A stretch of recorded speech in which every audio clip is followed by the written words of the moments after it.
Assalamualaikum, apa kabar semuanya? Dalam video ni saya mau sharing cara saya buat pindang presto tulang lunak. Ni saya pakai dua macam ikan, satu ikan bandeng, satu lagi ikan sarden. Ni rasanya sedap sangat. Dia punya rasa gurih tu sampai dia punya ke tulang-tulang tu benar-benar enak sangat. Mau tahu apa aja bahannya dan bumbunya? Ini dia. Semuanya udah saya tulis. Nanti kalau kurang jelas, tengok di deskripsi ya. Jom kita masak. Siapkan panci presto. Saya panci presto ni yang ukuran kecil 3 liter kalau tidak salah. Saya masukkan daun kunyit. Yang paling bawah tu saya pakai baking paper. Ni ikan ni saya balur dengan baking paper karena kalau pakai daun pisang boleh juga. Berhubung sayanya ada pakai baking paper, saya pakai baking paper Ni daun salam semua, serai. Kita masukkan silih berganti dan kita taburi dengan garam. Saya pakai garam 1 sendok teh, Ajinomoto kurang lebih 1 sendok teh juga, dengan bubuk kaldu ayam bubuk 1 sendok teh juga. Kita kucu dengan kicap manis secukupnya, lalu kicap masin pun secukupnya juga. Nah, ini rempah ni yang sudah kita blender, tapi saya blender kasar tak sampai halus sangat. Atasnya pun sama, silih berganti. Kita timpa lagi dengan ikan. Kalau boleh jadi tak satu arah silih berganti, selang-seling. Macam tadi juga saya taruh daun kunyit, daun salam,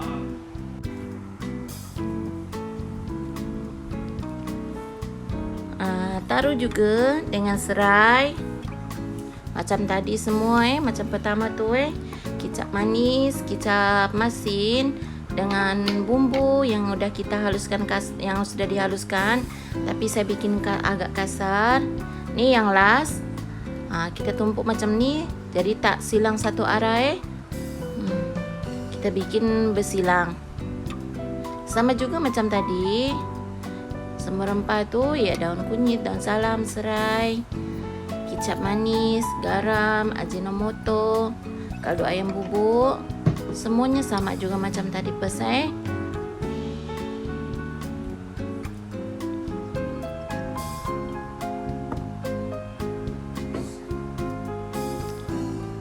Bila sudah semua, kita akan taruh semua sisa bumbu yang sudah dihaluskan tadi. Sekiranya airnya kurang, kasih air sampai ikan ni tertutup.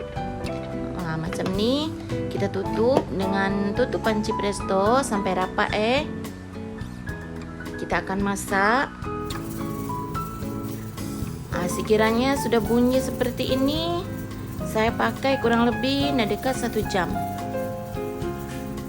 Tapi kalau kurang pun boleh, tapi saya betul-betul saya pakai genap-genap 1 jam.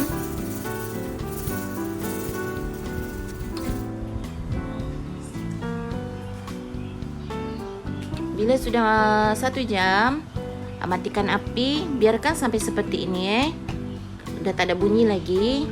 Baru kita akan buka. Masya Allah, tengok dia punya ikan ni. Dia punya harum ni, bau sangat sedap sangat.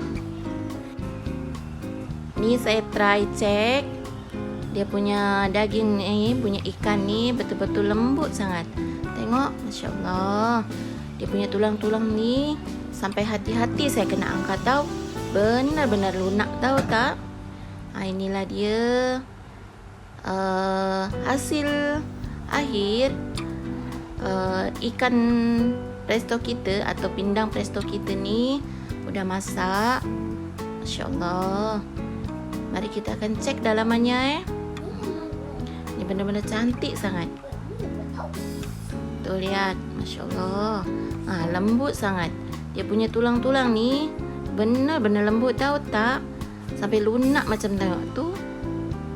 Saya rasa sedikit pun macam ni aja, kita tak payah goreng pun dah sedap. Kalau kalian nak simpan ke freezer pun boleh juga. Lain kali bila nak masak, kalian tinggal goreng aja, tinggal dibumbuin aja. Terima kasih yang sudah subscribe, dan yang belum subscribe mohon supportnya subscribe agar channel saya ni makin tambah berkembang dan makin tambah semangat saya buat videonya.